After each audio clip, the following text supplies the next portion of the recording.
So I recently bought a house. Well, it's already been a couple of years, but there's a lot of things I learned that I need to do before I go on vacation. So I thought I would do a video on a list of things you need to prepare and check off your list before you leave your home and go on vacation. Number one, and I didn't know this until my handyman told me about it, is to turn off the water supply. So if you're gone for more than like 2 days, my handyman said that you should definitely turn off your water supply just in case, there's a problem with the water and there's water overflowing everywhere and you need to stop it. So if you turn off the water supply, you won't have to worry about any of that. My water supply is actually located in front of my house in the yard, and you have to lift up this really heavy metal plate to get to your water supply, and then use this thing that I have to figure out what that's called. Okay, I didn't know what this thing was called, but it's called a solid steel water meter valve key. Yeah, so you use this stick to turn because you can't turn it any other way because it's really solid. So you have to turn it to the right to turn it off, because right is righty-tighty, left is lefty-loosey. Another thing I learned from my handyman, thank you, Rob.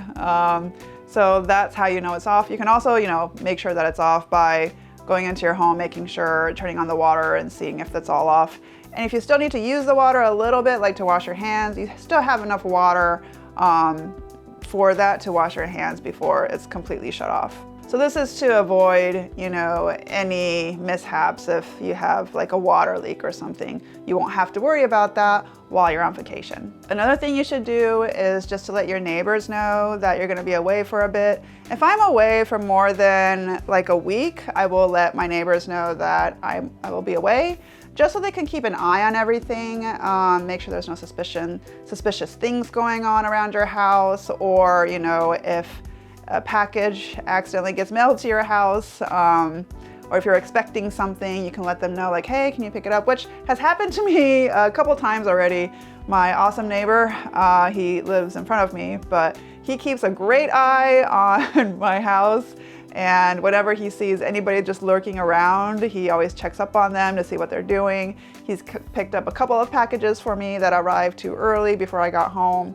So yeah, it's great to let your neighbors know. And also, when the first time when I first moved into my house, I left for a long time. I left for about a month or so when I went on my road trip to California and stayed with Candy for a bit. So I was gone for a month, a little over a month maybe. So my neighbors were kind of worried about me and wondering where I went. Because I just moved, so I wasn't really close with any of my neighbors yet. I met them and they were nice, but I didn't think I needed to tell them anything, or I didn't want to bother them. But when I came back, they were like, oh my gosh, we were worried about you. We were wondering what happened. So I was like, oh, okay, yeah, from now on, I'll tell you guys when I'm gone for a while. So that's another reason, just to let them know, that, hey, you're okay. I also like to hold my mail if I'm gone for more than a week, just so your mailbox doesn't get full and you can get everything, right when you get back. So it's super simple. All you have to do is go to USPS.com, and they have a hold mail, button that you click, and you put in all your information, how long you're going to be gone for, and you can either choose to have it all delivered at once when you come back by the mailman, or you can pick it up at the post office. But it also depends on where you live too. And they'll let you know if that service is available or not too. And also, I like to adjust the temperature or turn it up before I leave. So I like to leave it at about 80 degrees. I live in Florida, so it's always hot here. So if you leave it at 80, then it's not using your AC too much. You don't want to completely turn it off because your house will just get gross. But just to get, a little bit of air, I think 80 is always like a good temperature to leave it at. I'm not sure what you do when you live in a cold area, but just adjust accordingly so you're not wasting energy while you're away. Another thing to do is to unplug as many plugs from the outlets as you can. I try to, unplug all the stuff, like all my computer stuff. I'll unplug all that. Just anything I could think of, except for my Wi-Fi router. I leave that plugged in. But everything else, I try to unplug, just to, again, save energy and to avoid any mishaps with, electrical fire or something. Even if your appliance isn't turned on, the plug still uses energy. So to, reduce your energy costs, just unplug as much as you can before you leave. My handyman also advised me that I should turn off my water heater as well, so I do that. The break box to my water heater is actually in the back of my house, so all I do is just flip that off, and when I come back, I just put it back on and then turn the water back on. Before I leave, I also turn on my porch light. I actually have my porch light on at all times just because I always forget to turn it on at night. Having it on will just give, the sense that someone is home. You can also get one of those things where you can time your lights. So to give a sense that you're home, the timer will turn on the lights at random times to, give a sense like, oh, somebody's home because they turn on the light right now. It's not off like it's been for like a week.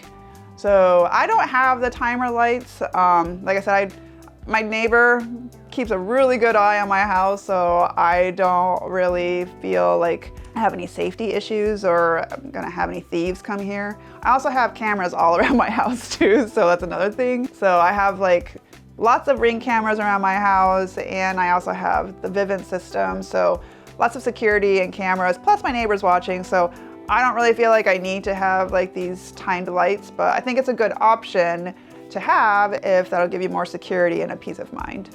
Oh, and trash. So a few days before I leave, or maybe like even 5 days before I leave, I make sure to have trash in a separate bin so that I don't accumulate too much trash and it doesn't stink while I'm away. Because my trash days are Monday and Thursday, so if I leave on a Wednesday or Thursday, I won't have anywhere to throw my trash. So what I usually do is try to keep my trash at a minimum and keep any food scraps and things that can stink in a plastic bag, and then just put that in the freezer. And then when I come back, I just throw that away. Or you can find like a trash can nearby, but yeah, usually I just, I don't have that much trash, so putting it in the freezer works fine for me.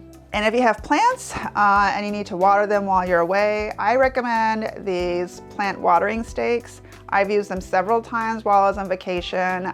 Even I've been away for like 3 weeks and used these watering stakes, and my plants were all fine. They were all alive and well, and it was all thanks to these plant watering stakes. So if you want to learn more about that, I did make a video about that. So I'm gonna put a link somewhere in this here, or down below. And they work wonders. I'm very impressed by them. Every time I come back and see my plants alive and healthy, I'm like, thank you, plant watering stakes. So those are my tips on how to prepare your home before you leave on vacation. I hope this list helped you out. If it did, please give it a thumbs up. And if you wanna watch more of our videos, please subscribe to our channel. Thanks for watching. Bye.